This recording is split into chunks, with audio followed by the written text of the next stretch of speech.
Hey everybody, it's Starjump. Grim doing a mic check. Let me know if you can hear me okay in chat. Nice to see you all. We're going to talk Invictus news today. Let me know if I'm coming in clearly and loudly. Check 1, check 2, check 1. Levels look good. Bingo says yep. Appreciate it. All right, everybody. Give me just a second. We'll be left.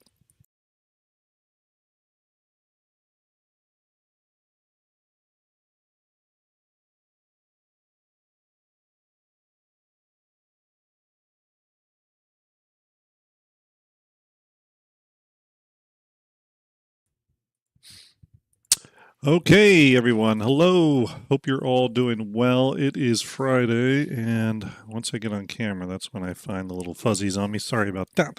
Hope everybody's doing good. Is everyone enjoying their Fridays? Looks like we got some people piling into the chat, watching the show. Thanks for everybody hanging out. 27 over on YouTube, and got 20 over on Twitch. Yeah, so it's not going to be a long show. Obviously, there's not a lot to talk about in regards to Invictus news, as you saw the title of the show. But of course, there is some Invictus news, and I think it's worth talking about.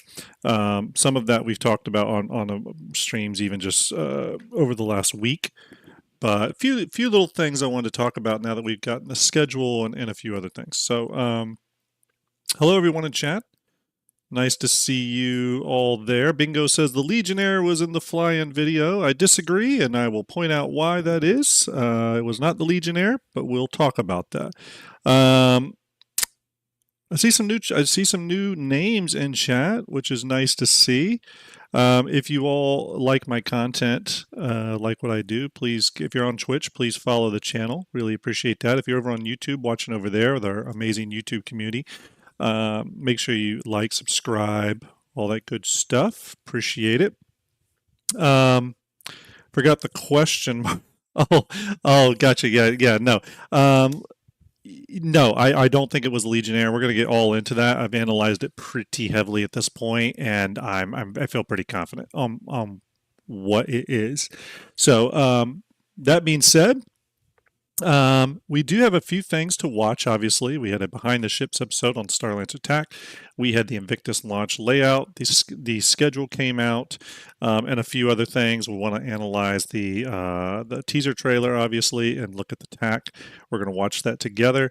I think that'll be a lot of fun. I may have some lunch arriving while we're doing this, so there may be a moment where I step away for like 10 seconds to grab something from the front door.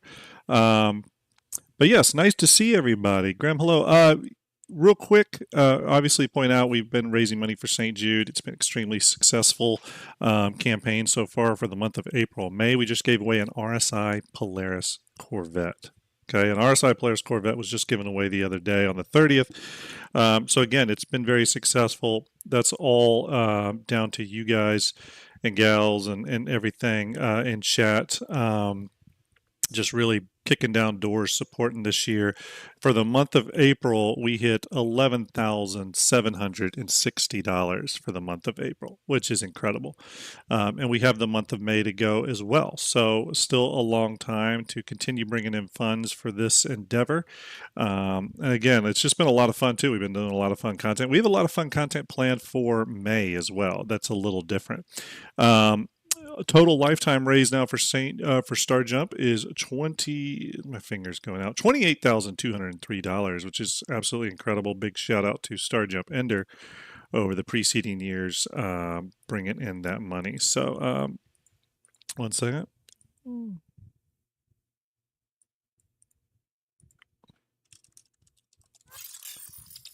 Let's see, what did we get here? I got an alert. GearCon cheering 1,000 bits. I need to get an alert up for that. Why don't I have a bits alert? GearCon, sorry about that. GearCon, salute to you. Cheering 1,000 bits. I appreciate that. That goes heavily into supporting what I do on my side of things, rendering, showing unique visuals, all that stuff. So big shout out to GearCon for that. GearCon obviously donating a lot of the raffle ships this year, which was absolutely incredible, including the Polaris that we just gave away. So everyone give GearCon a shout out, give him an 07 there. Really appreciate that. So, sorry, I had a work message come in. So, going back to it, everyone, if you want to donate, you just go to the Tiltify link pinned into the Twitch chat and on YouTube. I have it pinned to the top of chat there. You just go to that Tiltify link. We currently have 3. I'm going to bring it up here real quick. Let me. We currently have 3 raffles going on, everybody. We have an Anvil Hurricane with LTI donated by our good friend Bingo Winchester. That is a $20 donation, giving away that on May 3rd. That's tomorrow, actually. We have a Nomad Lovestruck starter pack given away on May 6th. $10 donation for that. Is Jockin. Thank you very much for that follow. Appreciate you. Big thanks to you, and big thanks to GearCon, obviously, with that 1,000 bits. Appreciate that, GearCon. Real quick here. Stand by, everybody. Fixing something. Okay. We have the Nomad Lovestruck starter pack drawing on May 6th, donated by GearCon. And on May 9th, we have an Aegis Gladius Valiant with LTI donated by our good buddy Bingo Winchester once again. You'll see there the donation amounts next to each one of those. For the Hurricane, it's a $20 donation towards St. Jude. We'll get you a ticket for that. The Nomad starter pack's a $10 donation towards St. Jude via our Tiltify link to get in on that one, and a $10 for the Gladius Valiant. Let's see here. Space Marine 12. I'm new here. That's cool. Yes, welcome. If you're new here, by the way, thanks for hanging out with us. Thanks for coming to a Starjump Grim stream. We appreciate it. Rooster Rage coming in with a $10 donation for a new toy at St. Jude. Rooster's been absolutely incredible on the donations. Rooster, salute to you. Hope you're well. Getting us off to a nice little start here. So yes, very cool. Thank you to our donators, of course, for the stuff they've been providing for the raffles for this, obviously. So big thank you to them. GearCon, Bingo Winchester, Lazy Donuts, James there at Icon City. Just again, a big shout out to them and their incredible generosity in helping us getting these raffles going and bringing in this money. So going back to it, we're going to talk about a few things today. Again, not going to be a very long show today, so bear with me on that. We're going to switch over. I think the first thing we should look at is normally I would start with the just general Invictus information, but we're actually going to start with the Behind the Ships episode on the Starlancer TAC today, okay? I'm sure most of you have watched this already, so you're aware. Admiral Kusanagi, salute to you. Hope you're well. Destroy, salute to you as well. Thanks for hanging out, everybody. So we're going to hit play on this and watch it down. The Starlancer Attack, obviously going flight ready at Invictus. Probably day 1, by the way. So if you were excited for this ship, it does look like it's coming day 1. And then we'll talk a little bit about where we think this ship fits. And I've heard a lot of positive vibes coming from the community regarding this ship, primarily because it just sort of has everything. In some ways, it's almost like a mini Polaris, or I've heard people call it a mini Carrack and stuff like that. And while some of that is more true than others, it's definitely a ship that brings a lot to the table, right? I mean, I don't think there's any doubt there. So let's give it a watch. While it's playing, there might be a moment or two where I have to step away and grab some food. But let's go ahead and kick it off, everybody. Here we go.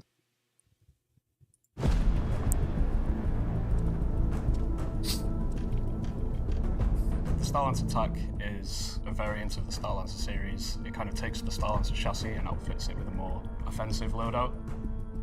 It's got remote turrets on top. The co-pilot's got some fun little missile turrets at the rear to keep people off the back end. You don't have access to every single gun on it. There's only 4 pilot-controlled guns. You'll notice immediately from the exterior that it has these new 2 twin size 5 man turrets. What makes this MISC is the shape language that was used to make this turret. It replicates the exterior of the ship, which contains round forms, welded forms, and chunky shapes. MISC as a manufacturer are kind of really proud of their manufacturing, and they're not afraid to show it. You kind of see all the compound forms that reveal the underlying structure, where the fuel cells are, but it's a little more refined. paneling is a lot cleaner. It's not something like a Drake ship where everything's just completely exposed. I really like the Misk look. It's got this sort of darker stealth armor, so it looks really like sleek. The guys have done a really great job with the lighting on it. It's got this like really mean looking red lighting. It just looks really sick. It does not have a cargo lift, but it still has your cargo bay in the back for 96 SCU and space for holding ground vehicles. And you also have the addition of a hangar up top. There were a lot of requests for a version that could carry a ship, so I'm glad we've managed to figure that out. It can accommodate one Fury, but if you are a good pilot, you can accommodate 2 as well.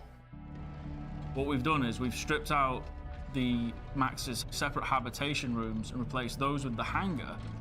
It's not that much big, but it's compact. It has a landing pad there with really cool small refueling parts. We've extended the Max's habitation kitchen area to have its own bunk room. On the lower deck, we've replaced the long cargo bridge sort of area with a troop deployment area where some soldiers can jump out of like an extending gantry. And between that and the cargo bay is a small medical room. No other Misk ships has a medical bay, so it was a bit hard at the first to get used to it, like how the design will be.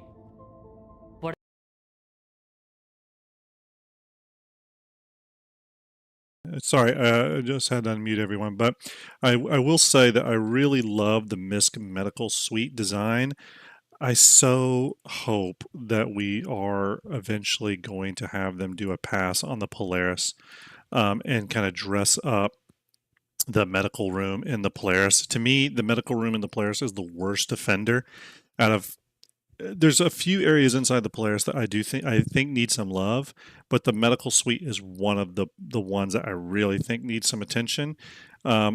I will say that in general, RSI on their big ships, using the Bengal as a reference, the internals of RSI capital ships actually do seem to be a lot more cold and brutalist and minimal. Again, basing the interior of the Bengal and the Polaris, but I would like them to bring a little bit of clinical, warmth to the Polaris medical area. So yeah, here we go. Let's keep going. But this looks nice. The people will notice most will be the aesthetic of it. These bright lights and those metal floors. It's a bit high-tech, but it's not like very high maintenance. The engineering and the cockpit are the same as the Max. And in the cockpit, it's very spacious. It's accommodate pilot, co-pilot. It looks really cool because it's integrated with the bridge. The turret room is located in the belly of the ship. At first glance, it resembles a shrine to warfare, with all the red lights around the ammunition, and the turret seats on the left and the right. It looks really cool. The animations are really cool, from the hatch closing over the player. Love these hatches, by the way. Absolutely love these hatches. To the seat rotating and going into the turret, and the guns sliding out in preparation for battle.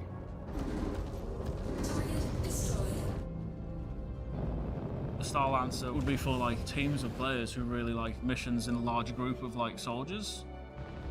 As well as like the actual people crewing the ship and the turrets, you've got quite a lot of space for ground pounders with rifles. The cargo bay in the back can be used for like some of the smaller vehicles like the Cyclone. I think it's a really good ship for like just. Yeah, and to go on what you're saying, Reptus, about the sick-bound aircraft carrier. In that kind of coincides too with RSI military capital ships, and we really only have 2 to look at right now: the Polaris and the Bengal. The Bengal is the same inside. It's very cold, very minimal, very almost like simple. So the medical bay and the Polaris isn't too far off of what I would call the RSI capital ship interior brand like design aesthetics. I just wish it had a little bit more decaling, a little bit more label artwork and stuff. team play.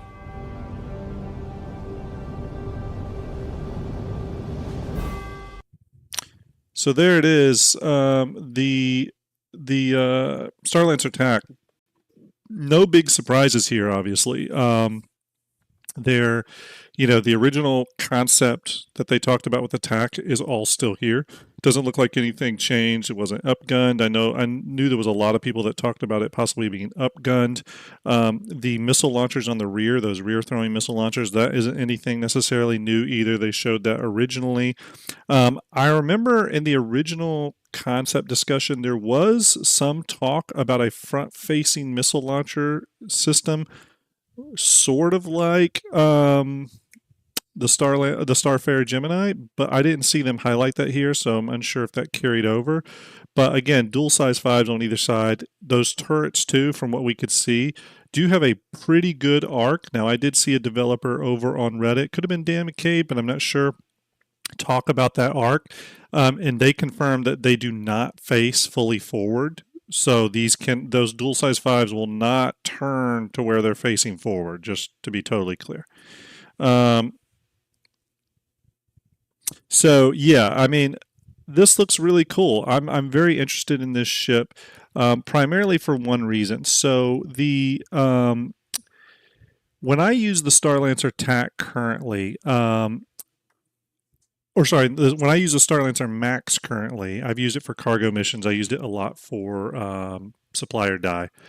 And I used both the rear cargo hold and the side cargo holds. And I got to tell you, the side cargo holds were so problematic that I primarily used the rear one.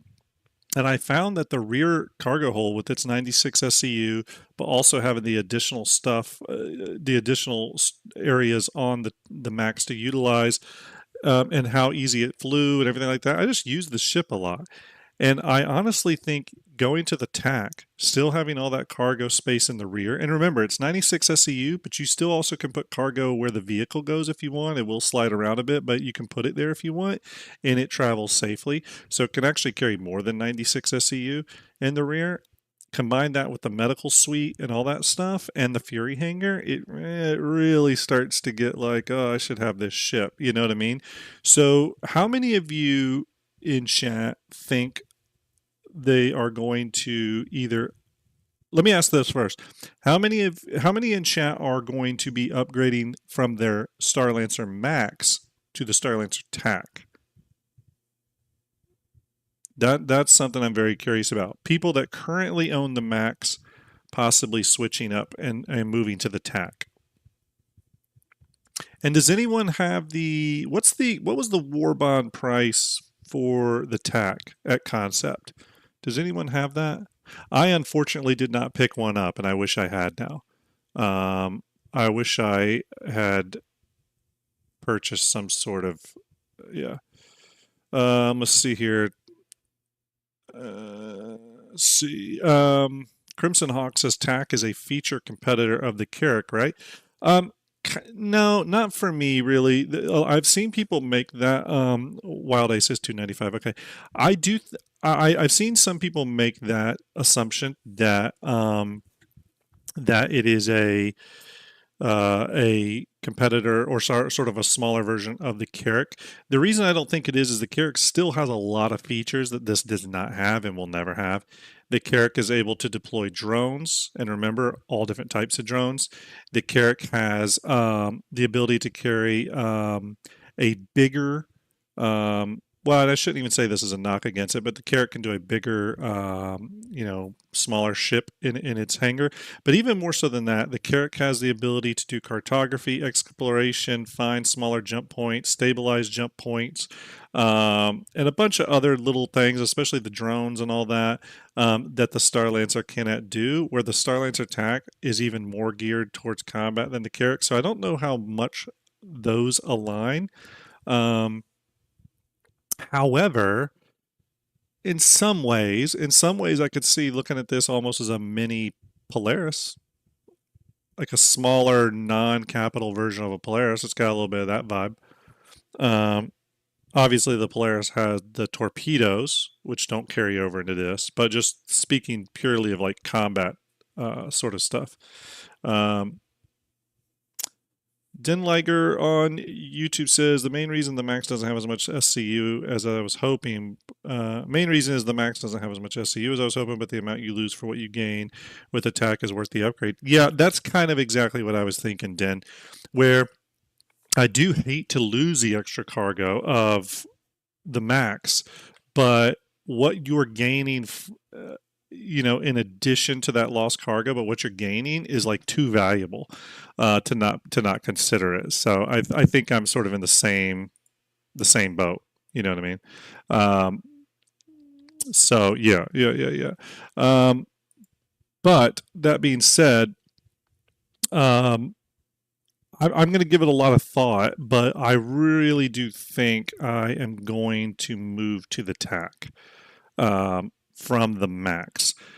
Primarily because from a cargo standpoint, when we get the Ironclad will be my go-to large transport ship.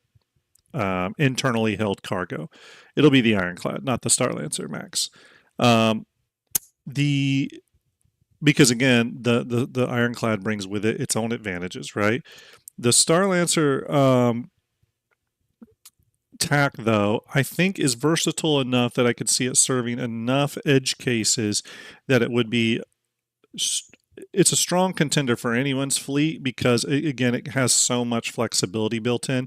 And those of you that have watched my streams in the past know that any ship that has a lot of flexibility, like gameplay loop flexibility, is one that generally appeals to me, with the exception of niche industrial ships like salvage ships or mining ships. Obviously, they're built to do one thing, and that makes sense. But all other ships, I really like a lot of flexibility. I'll give you a good example. For me, you have, let's take a ship like the Kraken and Idris. Now, I think they're both great ships. Like both of them, like their concepts, like the idea of them. But for me, the Kraken has the most flexibility because it can carry the most types of ships. It has the biggest cargo bay. It has it's going to have all the other benefits that the Idris has in terms of medical suites and all that kind of stuff. So just from that alone, the Kraken covers more bases for me. You can carry more cargo. Being able to carry more cargo means being able to offset costs more. But again, it doesn't mean it's a better ship. As a matter of fact, if you're focusing primarily on combat, the Idris may be the better answer. But just from a general purpose, maximum flexibility, emergent gameplay kind of parameter, the Kraken is really what checks off the most boxes. So to me, it was an easy decision for it to be my first capital ship, right? Soundwaves Ghost, hope you're well. Soundwaves Ghost, by the way, won one of our St. Jude raffles, won one of the 600i. Says one thing not to forget is it has flaws. It's going to be painfully slow compared to other ships of similar size. Yep. Yeah. The Ironclad will. Yeah, the Ironclad definitely will be. And that's Stonebreaker, thank you for that follow. Salute to you. Appreciate that. Yeah, and that's going to be one of those things. Now, for me, when I'm running cargo, especially when a cargo I want to keep safe, I'm okay with that speed penalty, right? So, anyways, there it is. Starlancer TAC. We all knew it was coming. No big mystery there. I think you're going to see a lot of people switch to this ship just because, again, it brings a lot to the table. Now, one thing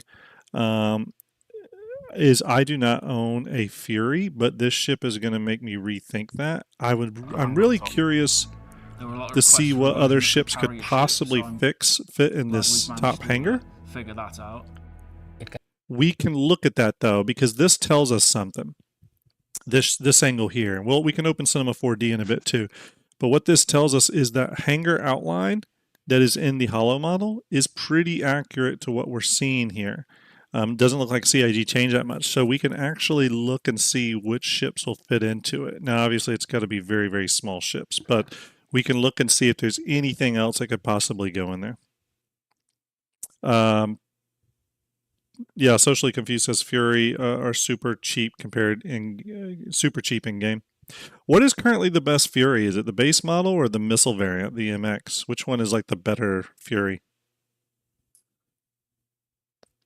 I don't care about the racing variant, but what about the the guns variant or the MX variant? Bingo says base. GearCon, yeah, you may be able to fit two. That's right. Yeah. Most people saying the base. Yeah. Yeah. Okay. Well, there you go. Let's kind of go into Invictus proper here, everyone. We're 13 days away from it, as you can see here. They have laid out the kind of the map here. This is obviously at Area 18, so it's going to take place there. We have the Aegis Idris experience that is currently right underneath the ArcCorp IO tower. I did check it out in games. Pretty cool. I couldn't get inside the Idris because someone had locked the damn doors. But it was there, and it did look cool, like, because from the ground level, you can look up and see the Idris dock there. So it had like a cool visual to it, right? Switch back over. And then obviously you will head to the tram off to the right here when you enter in the tram causeway from the center hub of Area 18. You will then move to this tram. There's plenty of signs there that say, that point you to Bevic Convention Center. That will take you to the Bevic Convention Center. And from there, you will, experience, Invictus Launch Week proper. They did release a schedule. We're going to go over to that. There was a teaser trailer released as well. I'm going to do the teaser trailer last, actually, because there's been a lot of controversy surrounding which ships are actually shown in it. If there's any new ships, I have a good idea of what is shown there. Eagle says, any thoughts on the Invictus video? Keep seeing people saying maybe Asgard in the video. Oh, we have some thoughts on that. We're going to look. Starlet, hope you're well. Salute to you. Salute to you. But yes, here's the map for Invictus. Again, the big difference this year is the Aegis Idris experience. Now, there is one other thing that is a little different than years past. I'm going to bring that up. And that is with the calendar, right? And with this calendar, I was a little surprised. Shepard, hope you're well. Salute to you. Salute to you. That Drake Day was not labeled as DefenseCon, Drake DefenseCon Day, which they usually do in the branding. Now, this could be chalked up just to maybe it being put on a new designer. They didn't think to do it that way, and this graphic was made without those considerations. It's very, very possible, so I don't want to read too much into it. But another idea about this, I had mentioned this on Paul Shelley's stream the other day, and I guess he had talked about it before I got on, but it could be just a change in the lore, right? It's possible that Drake Interplanetary has greased some wheels with the UEE Navy, or maybe they have a ship coming, and that the military is going to use officially, and maybe now Drake is within the warm, inviting bosom of Invictus Fleet Week proper, and there doesn't have to be a Drake DefenseCon Day.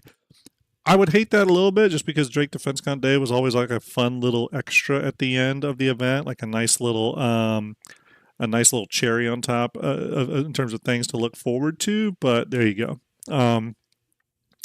This here, Nano says it's interesting that the Idris hologram in the exhibition hall has a rental screen like the other new ships. That is interesting. I'll have to look at that. But here's the schedule, everybody. Starting on May 15th, 16th, it's going to be Greycat and Aegis Dynamics. Now, obviously, we've talked a little bit about the Greycat offering. That's going to be the Greycat MTC, the Mobile Tactical Center. You can see that here in this silhouette. We feel pretty confident that this is the MTC, or the Mobile Tactical Center, so we are expecting a ground vehicle. There's a lot of discussion from different people about what this could possibly be. Personally, I think it's one of two things, and unfortunately neither one of them interests me too much, but I think it's either a mobile armory for ground troopers that are on the ground, carries weapons, gear, armor, or it's some sort of ground combat support vehicle. Maybe it can rearm ground vehicles like the ballista and stuff like that. I don't know, but I think it's probably something more like that. And I doubt it's the rearm thing, to be quite honest with you, because the way CIG would do that was essentially be a cargo vehicle at that point. But that is on day one, along with Aegis, which is also kind of interesting. Now, that could just be to hype up the Aegis experience that you can go tour and do. However, a lot of times during this event, Aegis gets its own day. So I think it's interesting that it's sharing it with Greycat. Now, there's been a lot of discussion. Is the Aegis going flight ready to backers? I don't think it is. There's a lot of evidence to suggest that it would be going to backers, from insurance claim timers to other stuff. Zarek, we'll probably talk a little bit about them. Yeah. Actually, we will talk about them. We will talk about them, Zarek. But generally, there's enough additional evidence coming out that makes me feel like we will not be getting the Idris to backers, or to people that have pledged for it, excuse me. So I'm now starting to doubt that pretty heavily, just based off some stuff I've seen in the builds. So the fact that Aegis is on day one sharing with Greycat could just simply mean that they're wanting to hype up the Aegis tour. I could see a video released on day one where CIG talks about some of the updates coming to the Aegis as well.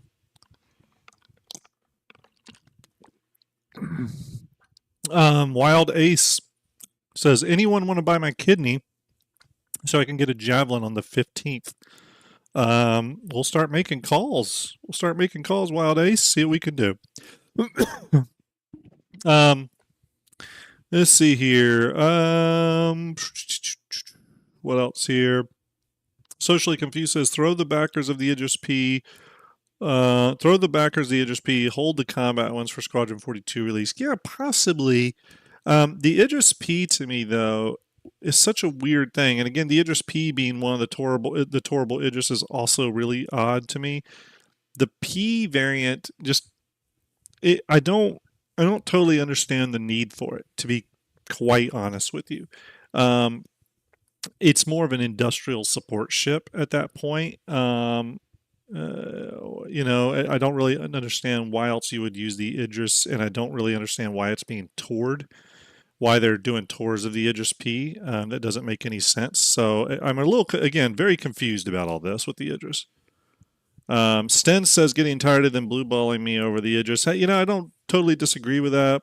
There's a lot of Idris teasing. They've let everybody and their brother steal the Idris at this point. At some point, it just feels like we should get it in game as soon as possible. Zarek Master says, also, Grim, did you notice the anvil thruster of the Invictus video on the website? Looks like the Legionnaire to me. Definitely not the Legionnaire. We're going to go into that in depth. I've already done some analysis on it. Definitely not the Legionnaire, though. 100% not the Legionnaire. So we're going to look at that, though, and I'll show you why it's not the Legionnaire.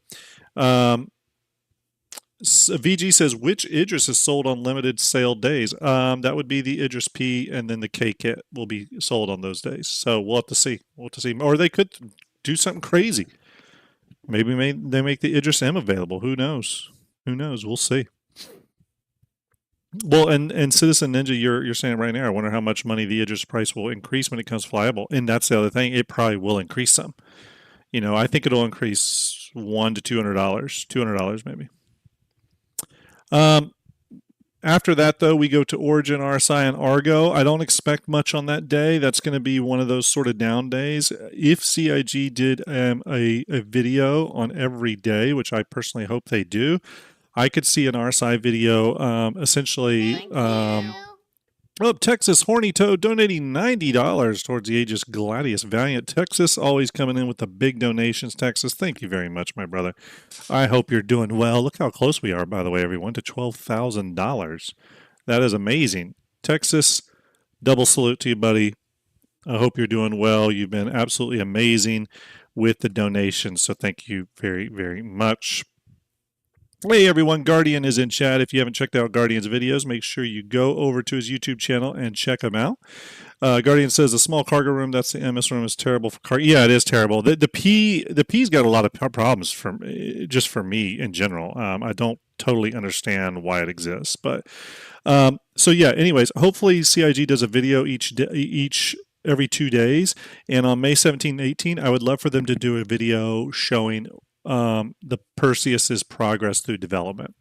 Sort of leaning us down that and sort of starting to highlight, pull back the curtain a little bit on the development that the Perseus has been going through. That would be really great. Don't expect anything new from Argo or Origin, although we are getting some Argo updates to the raft, of course. Going into May 19th and 20th, obviously this will be a pretty big day. It's Consolidated Outland. Generally, this is focusing on their combat ships, though, like the Mustang and stuff. We're not going to see a focus here on like the Pioneer or anything in any way. But with MISC, we're going to obviously have the Starlancer Attack focus be there, and on Mirai, it'll be the Guardian MX. The Guardian MX, this will be its day. I think is that and the TAC. This is their day. So what I'll be most interested to see for the TAC and the Guardian will be what package deals they have, because I'm assuming there's going to be a TAC and Fury pack, and it'll be interesting to see how much of a money savings that is. So yeah. No problem, Guardian. Guardian makes some absolutely crazy awesome videos, everybody. Go check them out. I watched one this morning. Cody Fox says, Starjump Grant, can someone mention in another video that if you look carefully at the white ship in the preview save the date video, it appears to be some extended section of a ship that is barely visible when it's moving forward and down. Made me wonder if the Crucible might be surprised up too. So, Cody, I looked at it. We are going to analyze it in depth here. I was able to get my hands on the high resolution version of that video, and I'm very certain that it's not the Crucible, it's not the Legionnaire, and it's not the Valkyrie, it's not the Paladin. It does look like a Valkyrie variant, though, and we'll go into why. But it's not just a Valkyrie. There's some significant changes to it, and I'm going to show you one clue that will kind of expose all that. But we're going to go into that in just a minute. May 21st to the 22nd, Crusader Industries and Tumbrel. Not expecting anything big on this day. Obviously, this will be another down day. What I would like to eventually see from CIG, though, is possibly, I don't know how you all feel about this, but I would really love if CIG would make, God, I wish they would do this. They never will because it's two separate SKUs now. But the biggest thing I would love for Crusader is to make the Ares more of a platform that you can switch weapon kits in and out, but they're never going to do that at this point. Another thing we could see on this day, although I don't think we will, is maybe CIG could at least talk about the MSR and perhaps updates coming to it in the future. Again, I don't think we are, but I think May 21st, 22nd is going to be kind of a down day. Okay, next day is May 23rd to the 24th. Obviously, Anvil occupying a pretty important day here. This is kind of technically the last day of the manufacturers, and you can kind of see that because most manufacturers get 2-day span. Anvil by themselves is getting a 2-day span. I actually think we're getting two things from Anvil on this day. I think we're getting two things from Anvil. I do think one of them is the Asgard, and then the other one is possibly a ground vehicle. I think it's a ground vehicle, but we'll get into that in just a minute. We're going to deep dive that in a minute. So I think that's what the highlight that day is going to be. And then Drake obviously occupying a single day, which does make me feel like DefenseCon is still a thing technically. But it is odd that they only have one day for it. Does anyone know if in the past that was the case? Hey, C-Daddy, CIG, hope you're well. Salute to you. Hope things are good over there at the studio. We're talking Invictus news here. Always exciting. Crimson Hawk says, while the Archimedes and Merlin are armed, they are not military ships. That's a good point. Yep. Because technically, the Vulture's armed. It's not a military ship. That's very true. That's a very good point, C-Daddy. Hope you're well, C-Daddy. I got you followed on Twitter, buddy. I hope things are good with you. So yes, everyone, that's the schedule. And then obviously the finale, there's going to be a highlight of other things there as well. We've gotten the initial news regarding the let me bring it up here. Bear with me, folks. The computer blades which you can see here. Some messaging there in the Invictus Shopper's Guide, referring to, well, actually, our message says, from powerful fighting ships to the latest in weapons, turrets, and flight blades. Our experts will help you pick the gear. You can see what we think are some of these flight blades here. But again, I was looking, was it you, Guardian, or JoJo TV? One of the two I was watching stream, and they pointed this out today. This is a capture from the vehicle loadout manager in 4.1.1, and you can see right here under miscellaneous, they pulled up an Aegis Avenger Stalker, and there's a flight blade slot in there with a default one essentially currently equipped. So it looks like we could be getting some customization around that. So obviously flight blades I think would be a pretty big deal coming into the game, something I didn't expect at this point. And here's why this is a big deal. If flight blades are coming, now it may just be some performance upgrades at this point, we don't know, or maybe it's bigger flight blades that affect like turrets and stuff, I don't know. But where I'm going with this, or maybe it was Foxy. It could have been Foxy Guardian. It may have been Foxy Loxy or whatever that I was watching. But regardless, if that's the case, that would change my opinion on some ships. So, for example, C Daddy says, I am well, keeping busy. Good to hear, C Daddy. Very good to hear. Appreciate you stopping by and hanging out with us today. Always love to have the CIG folks in here. But ultimately, ships like the let's take, for example, if a computer blade comes that can automate turrets, right? Like pilot controlled or co-pilot controlled turret gunner, or sorry, let me get my words right here. Gunner turrets, like man turrets or remote turrets. If it could automate those in some way, that would be really cool. It would change my opinion on some ships. For example, the Scorpius. The Scorpius is a ship that I want, but generally when I do combat like that at that scale, I'm flying by myself, not with someone operating a turret for me. Although I love multi-crew, I just don't have that opportunity much with the smaller ships. So if there was a flight blade that allowed that top turret to at least be slave to the pilot and just fire forward, I'd be all about that. I'd be all about that. I would buy the ship immediately. It'd be an instant buy. It would be an instant buy. I love the Scorpius. I think it's one of the coolest looking ships they've made. So yeah, this could be a big deal. There was a Spectrum chat. I've read these before. There was a Spectrum chat, though, kind of outlining some of those. Now, this isn't by a developer, by the way. This is by a player who's just pulled information over the years. Now, a lot has possibly changed from this. But they talk about missile defense system, a missile defense system, a missions controller, E-War blades. Some of this is very future gameplay orientated, so I don't think we're getting any of that, but there's a lot of stuff here that could be really, really cool. Item lock blade further enhances targeting systems and allow the pilot to lock on the specific parts of the ship. Again, who knows what we're getting? I would love to see some of this stuff, though, right? Ultimately, though, it's that turret, the turret blade that I would want, which I don't know if they've listed that on here, but we've heard about that before. We've heard about that. Let's see, Kusanagi says flight blades could be better handling software, fly-by-wire fighters. You can fly without that. So yeah. So let's go into the next thing. Let's watch this video. Now I do have it. I'm going to pull it up here. Bear with me. Bear with me, everybody. Bear with me. Okay, let me pull back. We're going to watch it here. I do have the video. Here we go. Let's watch this.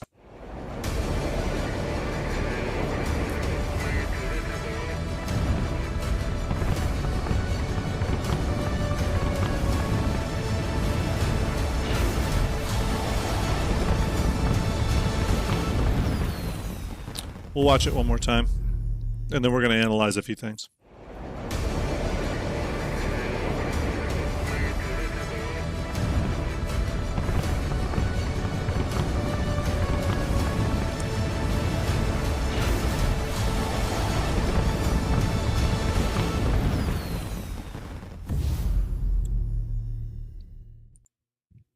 So there's the video. We are going to pull up real quick here Let me pull up. I'm going to pull up something that's going to allow us to sort of analyze the video a little better.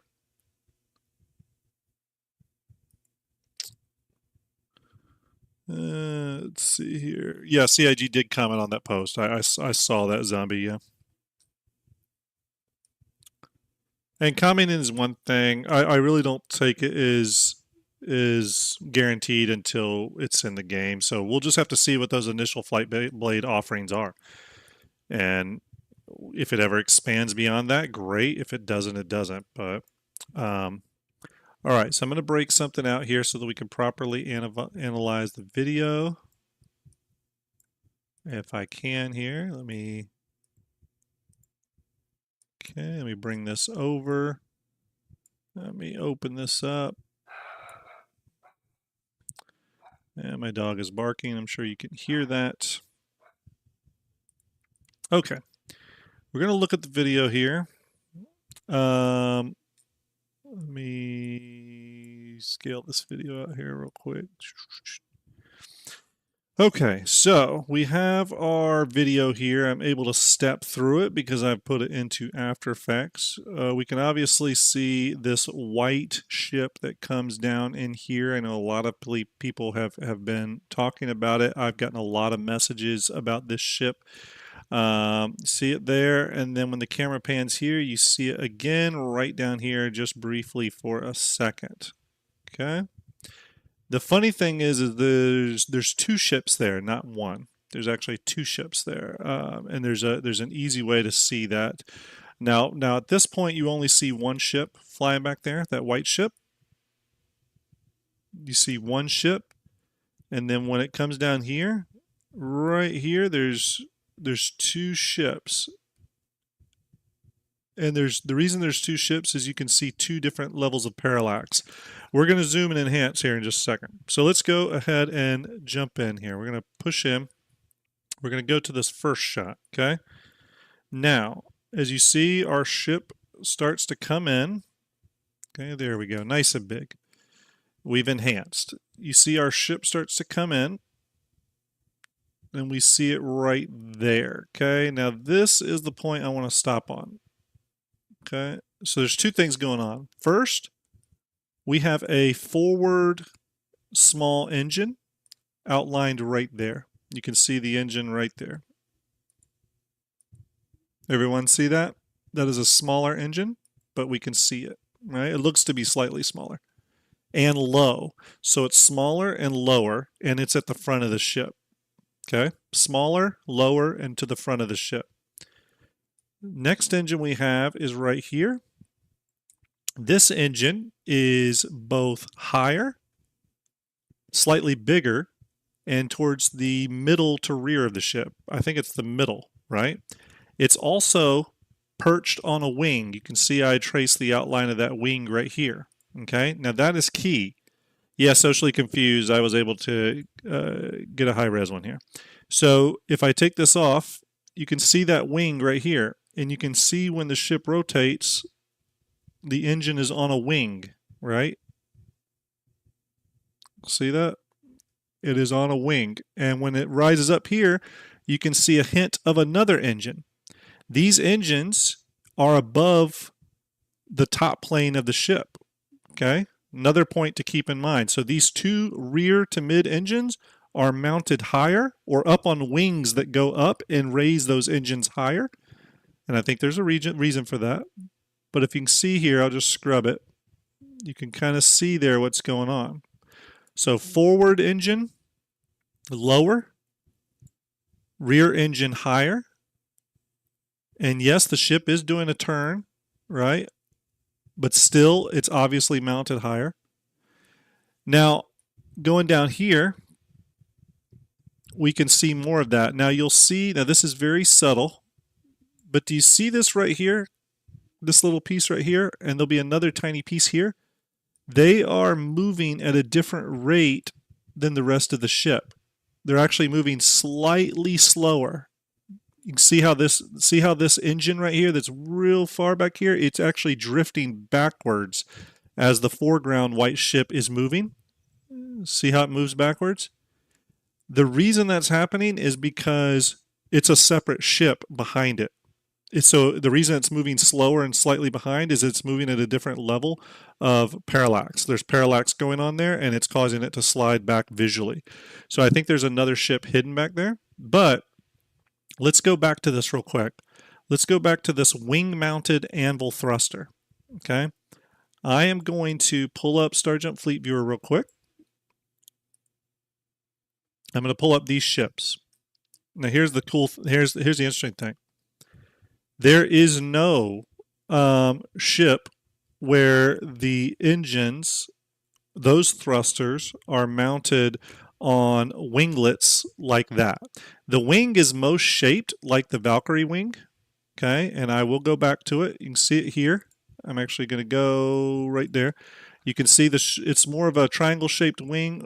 That it's, what is that called? Is that a rhombus? I forget. Anyways, the wing slants out here, goes back, comes in, and on this side, it's got this darker patch showing where flight control services would be, right? If you look at the Valkyrie, it has the same thing, right? It has the wing that comes out, big area here for control surfaces, but there's no engine mounted on the wing. There's no engine at all mounted on the wing. There's also no, on the Paladin, it's got a wing here as well, but no engine mounted on it. It's a turret. Now, the Valkyrie has these little winglets back here with an engine mounted on them, but there's two things here. One, these are completely different engines than the Legionnaire. The Legionnaire has completely different engines, and based off the Legionnaire's size, I think the ship we're seeing in the video is slightly too big for it. But also, these winglets are just different, and the smaller engine to the front also is kind of in a different position, and we don't see this massive bulky area here on the Legionnaire that you see on the Legionnaire. So let me go back to it here. Let me scrub this again. Yeah, again, you can see that just does not line up with the Legionnaire at all. Now, Zarek says, could they not have changed the Legionnaire rear end? They could have, but and that's why I said to a few people that I think it's possible that this is a Legionnaire variant. It's got a different name. Maybe it's called the Asgard, but it's, maybe it's based off the Legionnaire, but I do not think this is the Legionnaire. And put this aside, the Legionnaire would need to have two things active in game for it to make sense anyway. One, it would need to have hacking, which we know is not coming quite yet, but it would also need to have ship-to-ship docking. And I'm not talking about docking like the P-72 or the P-52 does with the Constellation. I'm talking about two separate ships dynamically docking to a docking collar. We don't have that in game yet. So that's two features that would need to come on board for the Legionnaire. I just don't think we're there yet. VG says, question, doesn't Asgard seem to be shaping up to be kind of a Halo Pelican? Well, that's exactly what I think it is. So based off what we're seeing here, with this engine arrangement, the fact that CIG needed to push these engines out on winglets, which again, remember, we do not have an Anvil ship where the engines are on winglets. And these aren't winglets up here. Now, there are these rear ones. It could be that, but if you look, this wing seems very small to this engine size. The wing almost is, you can tell it's a smaller wing compared to the engine, but if you look back on this, that's not the case. This wing is pretty big compared to this engine. This wing, to me, is more reminiscent of the Valkyrie wing right here. Much more reminiscent of that, right? So my opinion is that this ship here is in fact the Asgard, most likely, or put whatever name you want there. Most likely the Asgard, and that in this video there's actually two flying there. Could that mean there's a variant of it? Possibly. I doubt it, but possibly. But that's where I'm going with this. I do think this is a new ship. I've had a few people tell me that there's no new ships shown in this video. And I do think this is a new ship because, again, I have not seen an anvil ship, and that is an anvil thruster. I have not seen an anvil ship where the engine is mounted on a large wing, on the edge of a large wing. I have not seen that yet, so that is new for me. So that indicates it's a new ship. The fact that it's also got a paint job we haven't seen on any one of those ships yet, either the Valkyrie, Paladin, or Legionnaire. They've never shown this sort of paint job. Again, I just think it's a new ship. Guardian says you can see stuff behind the tail as it turns too. Let me continue scrubbing here.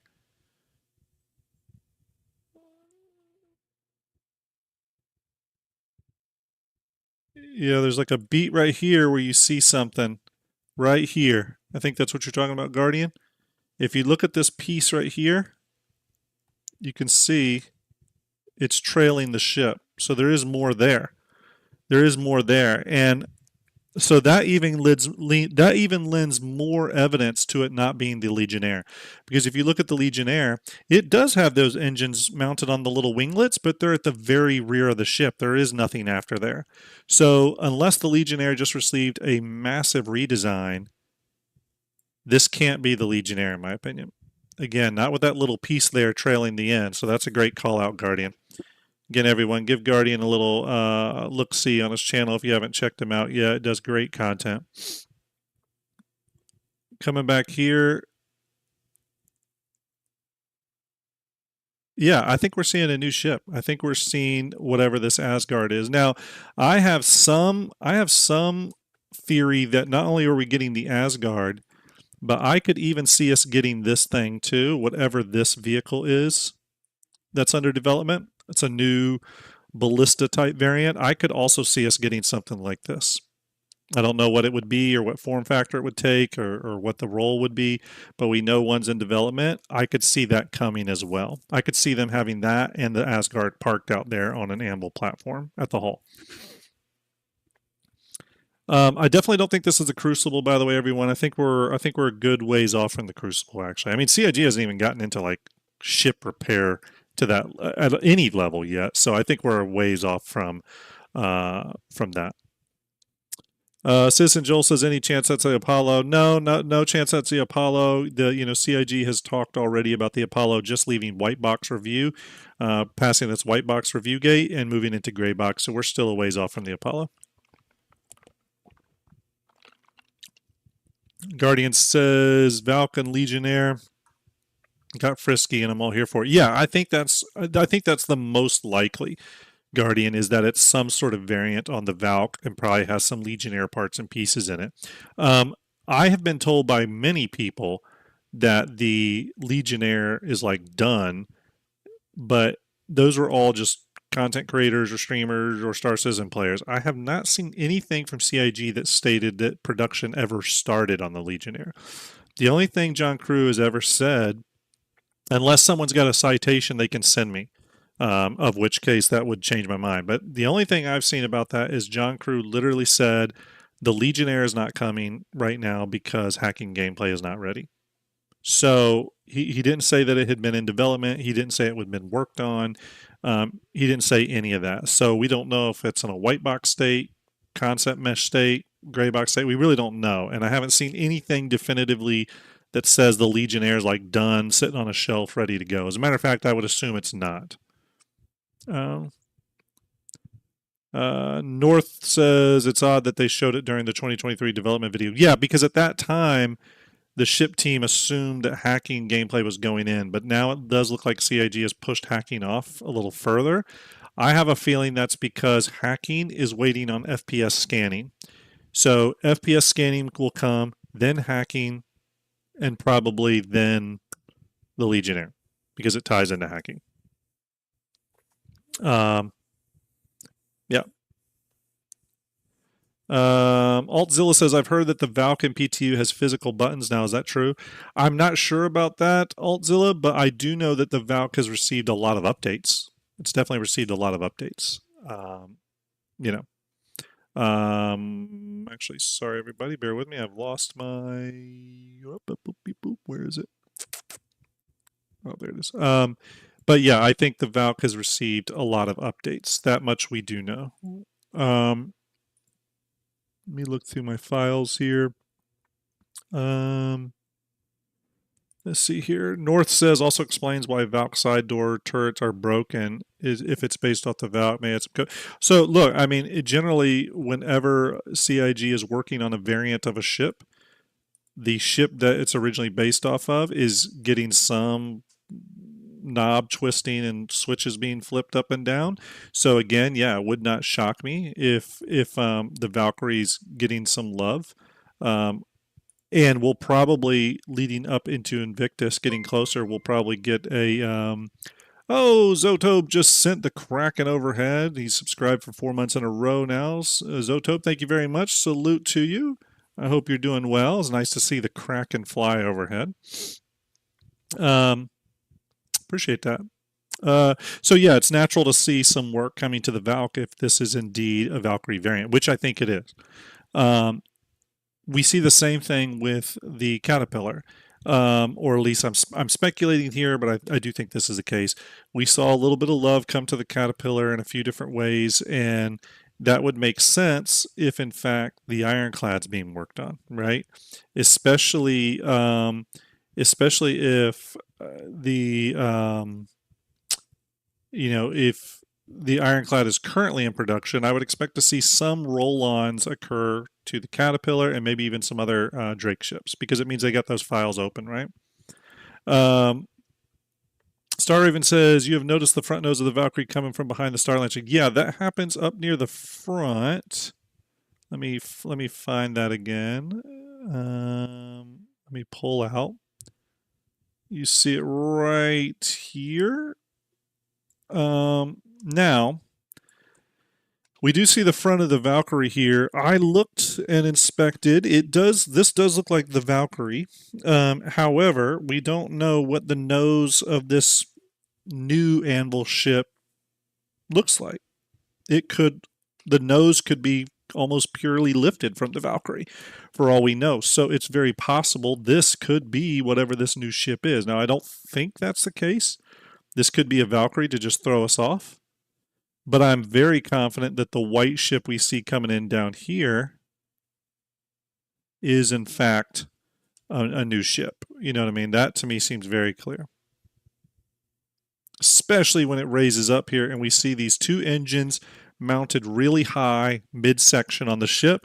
And then, as Guardian pointed out, right here at the very end, we see, just for 1 or 2 frames, this little black piece right here that seems to come and move with whatever this ship is. And you can see I'll step through it.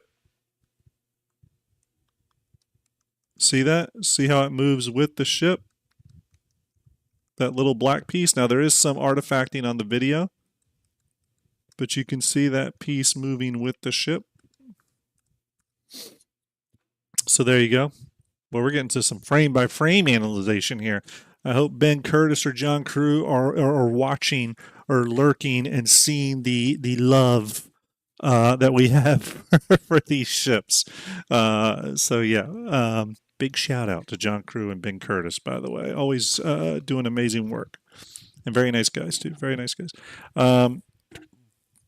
So yeah, Citizen, I think it's a mid-engine ship. All right, real quick, everyone. All right, let's see here. Let me check what else we had come in for Fleet Week. I think we're mostly good. I think we covered a lot of this on the last stream. Now, they did come out with a new intro page here, or loading page for Invictus. Talks about security increased ahead of Invictus Fleet Week. It does talk a little bit about some attacks in Stanton, and I think a lot of our missions will be sort of some of the missions coming on board for 4.1.1 will sort of come from this. They do have this little blurb down here about that Invictus Shopper's Guide again. You know, again, I think it's just funny to read this here. Again, more confirmation here where they refer to flight blades. So I think that's a pretty big one. And then there's the Guild Scavenger Hunt with the scripts will be going on, so you can get those scripts and take them to Wicklow and turn those in. So Let's see here. Zarek says, with this anvil, we're actually real quick here. Let's see. Let's go back to it. Does this mean that this ship could be kind of large if that extended part is with this ship, possibly like 80, 90 meters? I don't think it's that big. I actually think this ship is a little bit more purpose driven. I think it's actually I think it actually is small and compact. So I'm thinking no more. I think it's probably like 40, 45 meters long. That's what I'm thinking. Zarek says, with this anvil work, any chance for my Liberator? You know, the Liberator is an interesting one. I don't know when it will go into development, but I actually hear a lot of people talk about the Liberator. I do think it's a ship that is popular, and it's a ship that I think will bring a lot of attention to the game, just because ships that carry other ships generally do, and the Liberator is literally custom built to carry other ships and get into shenanigans. So I think when it does go into production, we're going to know about it. It's going to be in one of those silhouette videos or something. This isn't going to be something that the Liberator is not going to be something that like CIG surprises us with or anything. Yeah. Scissor Fuzz says you can buy military and stealth components in the event hall now. That's interesting. That's cool. I'd probably care more if I knew they were going to be permanent in our hangars, but obviously they won't. So still a little iffy on like buying stuff right now in game to hold on to, other than just like testing it out. Dr. Itch says, can this be a Legionnaire variant? It definitely could, but it would be a massive redesign of the Legionnaire, in my opinion. A massive one.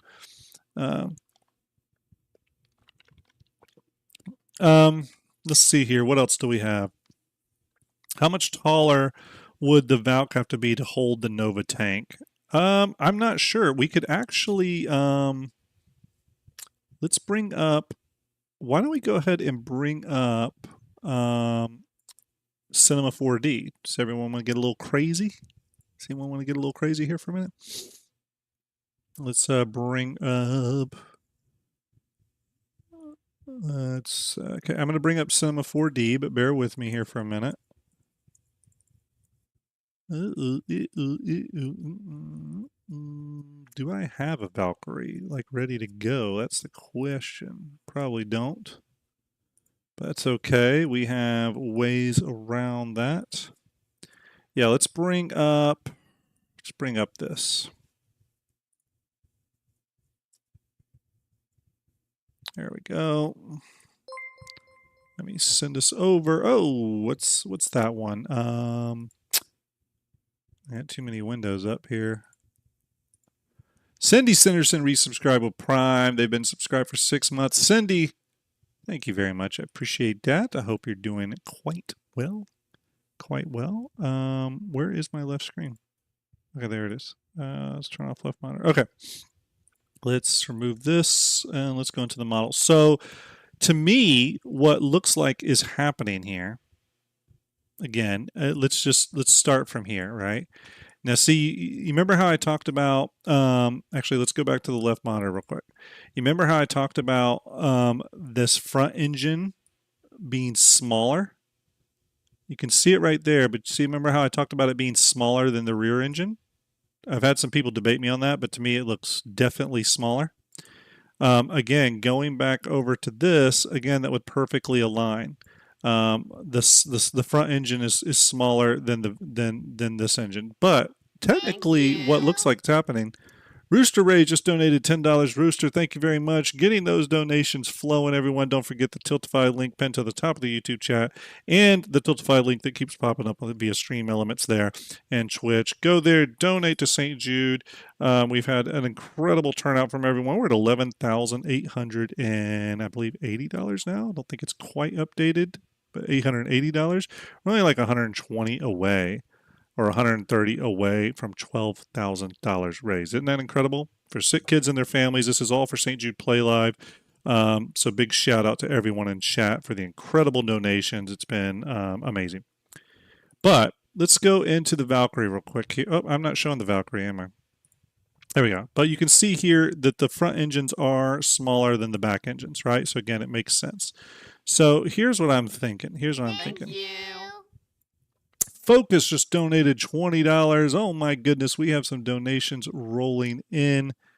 Thank you, everybody. Let me make this bigger so I can see what's happening. Rooster with the 10 and Focus with the 20. Thank you very much.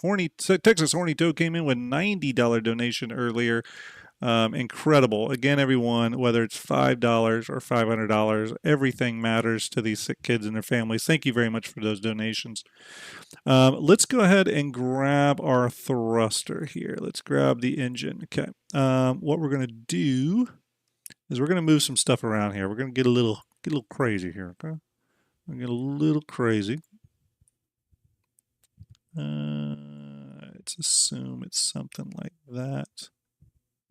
Yeah, let's assume that. And then this one. Let's bring it up. Actually, you know what? Let's bring both of these. Let me see what I want to do here. Let's bring this one out to about here. So 8.59. Let's bring this one down to about 8.59. Something like that. Don't have to be perfect here. We're just eyeballing. Something like that. Yeah, okay. So it could be like this. Could be. Oh, we're getting a little crazy here.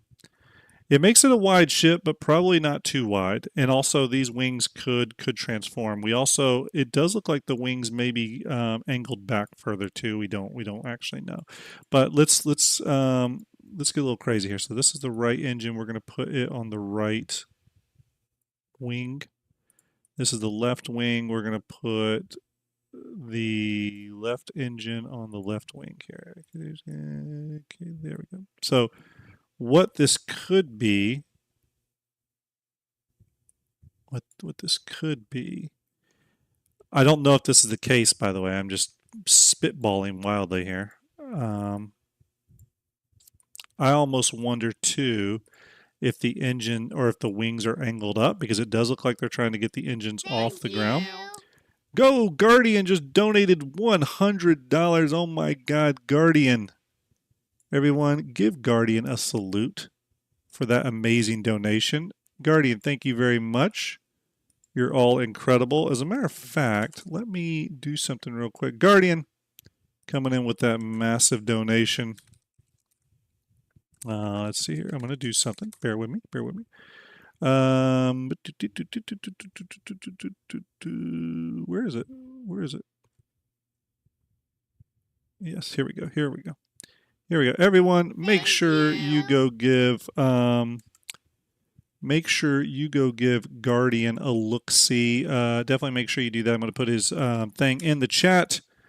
Thank you very much. Did we just have another donation come in? Oh my goodness.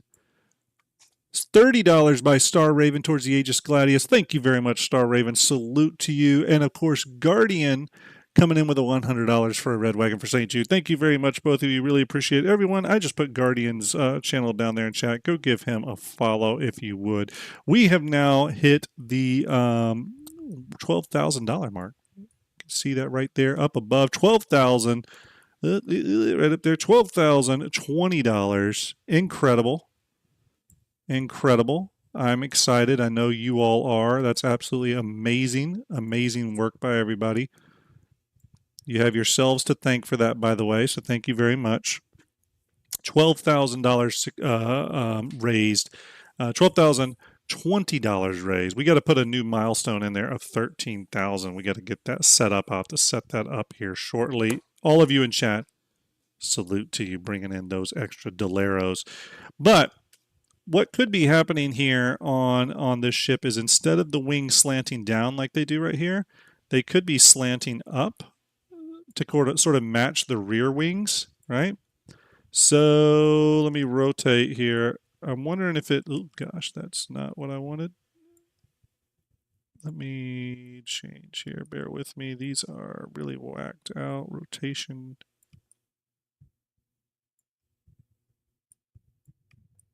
Okay. Okay, here, let me rotate this up a little bit. So it's possible the engines are being mounted up a little bit like this. I am obviously speculating wildly here, people. But it could be more like the engines are up like more like that. And I almost wonder if the wings are further back, but it could be something like that, where they're up and out of the way. It's also possible that this wing is... Kairu says, is it bean time? I actually had to order some more. I do have some left. I had to order some more, Kairu. They'll actually be in today, though. So for Starjump Station tonight, we will do some beans. We're going to get into some beans, and I owe about 2 beans. 2 or 3 beans that I will do tonight on Starjump Station.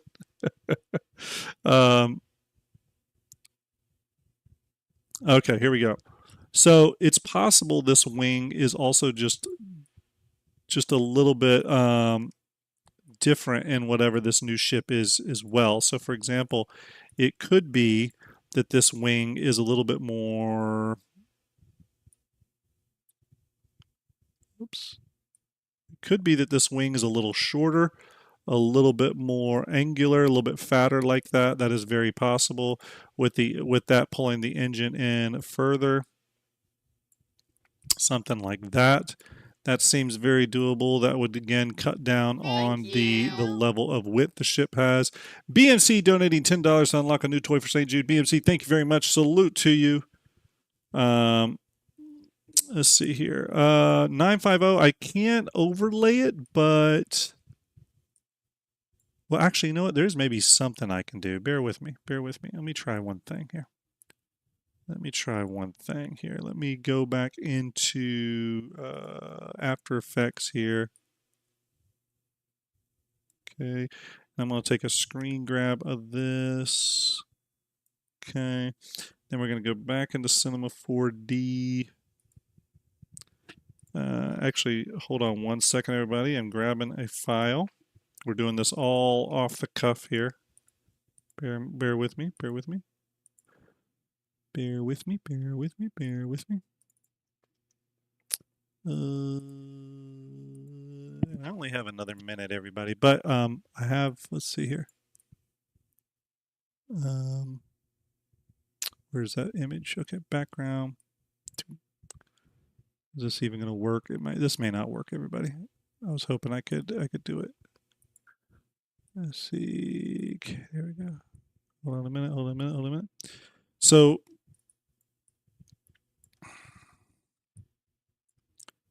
you can see here, let me switch back over.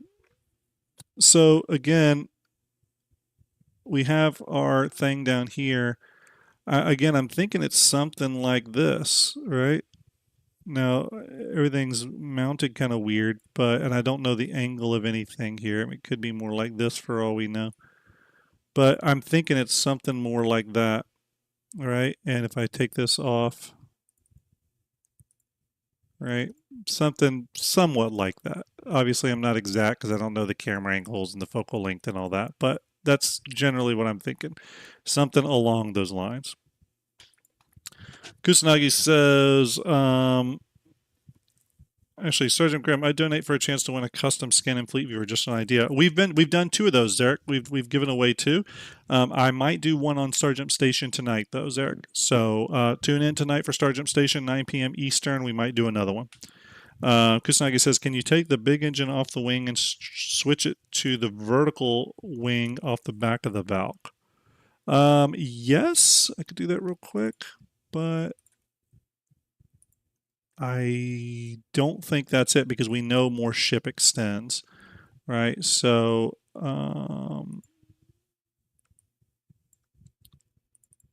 just move this engine back. You mean it would be mounted something like this?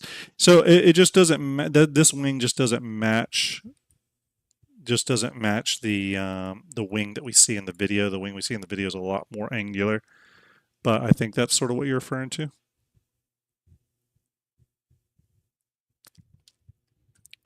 Let me check the time, everybody, real quick. I do have a hard out, unfortunately, today. Let me check. Okay, got a few more minutes. But Would the back vertical wings on the match the video with that trailing black piece? That's a good point, Star Raven. Yeah, I think that could easily be it. Let's switch back to that real quick. Let me go back to my left monitor.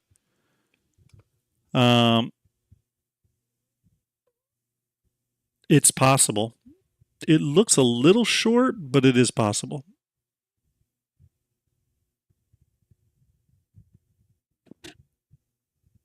It is very possible. Yeah, 9.5. It's like I said, it's pretty close. It's pretty close. It's not exact, but it's pretty close. So, yeah, ultimately, everyone, I think we are actually. Let me kill this wing completely. And what I'm going to do is I'm going to take this setup, and I'm going to CV. I'm going to bring it to the top. I'm going to create a null. And that null should be in the center. I'm going to bring this wing into it, and I'm going to reverse the scale of this to -1, sort of putting it right there. So essentially, that's what I think we're sort of seeing here. Something similar to that. Now, what that could mean is it could mean this entire back section here is hollowed out for a vehicle. Maybe it can carry a vehicle. I don't really know. I don't really know. But, you know, Cursebreaker says it looks more like the body of the Legionnaire. The Legionnaire is the one that I'm very sure it's not. There's enough there that shows that it's definitely not the Legionnaire. So I don't know. I think it could be something like that. What's the width of that? Let's check the width. Are we on meters? Yes, we are. We're on meters. Okay, so let's assume it's Valkyrie. Could be a variant. You're right. Curse, you're definitely right. Could be a variant of the Valkyrie. I said that on a stream the other day. It definitely could be a variant.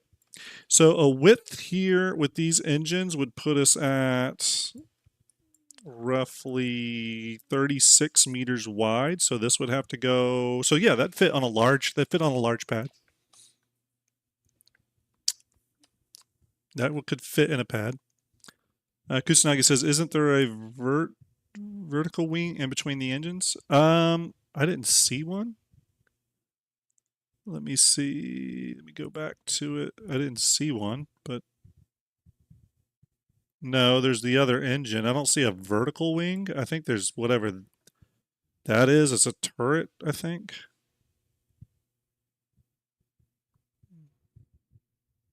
Engine, turret, engine. So we see 3 engines on it, possibly more. Mr. Blunt, thank you for that follow. Salute to you. So yeah, there we go. Kind of get a sense of what that is. I do think it's a new ship, though. 100% think it's a new ship. I don't think it's a Legionnaire. Don't think it's a Valkyrie. Don't think it's Paladin. Anything like that. It does look like a new ship. Most likely a Valkyrie variant, and it wouldn't surprise me if it has some Legionnaire DNA in it. That's currently what I'm thinking. But yes, anyways, we will be live tonight, everybody. We'll be talking about Invictus, so that'll be a lot of fun. And we will do some more raffles, probably for a Starjump custom livery and fleet viewer, if that is something that's interested you. We will do that. I'm going to send you over real quick because I do got to get back to work. But I'm going to send you over to our very own expat Brat. I want you to give her some Starjump love when you go over there. Everyone, thanks for the donations today. Salute to you. You are all amazing. I'm going to try to figure out a better way to highlight you moving forward. Try to do something kind for a stranger. Everyone give Starjump Starlet a salute in chat. She helps make Fleet Viewer possible and is just a generally amazing person. Guardian, thanks for hanging out with us. C-Daddy CIG, thanks for hanging out with us as well. Always great to have CIG folks hang out with us and watch the speculation go wild. So, everyone, have a great rest of your day. I know this was a short stream, but thanks for hanging out with me. You're all amazing. Please give Expat some love. Going to send you over there right now. Have a good rest of your day. Bye, everyone.